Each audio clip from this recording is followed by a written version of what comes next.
అందరికీ నమస్కారం. ఈ వీడియోలో మనం ఆధ్యాత్మిక విద్య గొప్పదా, భౌతిక విద్యలు గొప్పవా అనే వాటి గురించి తెలుసుకుందాం.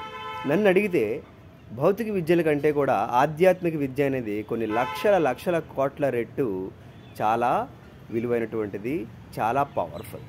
ఎందుకంటే ఇది ఎలాంటి క్వశ్చన్ అంటే, సృష్టికర్త గొప్పవాడా, సృష్టించబడేటటువంటి మానవుడు గొప్పవాడా అంటే నేను ఖచ్చితంగా చెప్పగలను, సృష్టికర్తే గొప్పవాడు. అసలు సృష్టికర్తే లేనిచో మానవుడు ఎక్కడున్నాడు, సృష్టి ఎక్కడున్నది? కనుక ఖచ్చితంగా ఆధ్యాత్మిక విద్య అనేది అత్యంత ఉన్నత స్థాయికి సంబంధించింది. ఇది నేను మాత్రమే కాదు, శ్రీకృష్ణుడు కూడా భగవద్గీతలో అదే చెప్పాడు. మనందరం డాక్టర్ అవ్వు, ఇంజనీర్ అవ్వు అని భౌతిక విద్యలు చదివిస్తూ ఉంటే, భగవద్గీతలో శ్రీకృష్ణుడు మాత్రం కాదు, నువ్వు ముందు యోగివిగా, మిగతావన్నీ ఆటోమేటిక్గా వచ్చేస్తాయని చెప్తాడు. భౌతిక విద్యలన్నీ వెరీ లిమిటెడ్గా ఈ భౌతిక ప్రపంచం గురించి తెలియచేస్తే, అంటే మనస్సు నుంచి పుట్టినది కాబట్టి మనస్సు లిమిటెడ్ కాబట్టి భౌతిక ప్రపంచం గురించి మాత్రమే తెలియజేస్తుంది. అది చాలా క్షణికమైనటువంటివి, అవి ఖచ్చితంగా ఏదో ఒక రోజు పోతాయి. కానీ ఆధ్యాత్మిక విద్యను అలాంటిది కాదు, శాశ్వతమైనటువంటిది.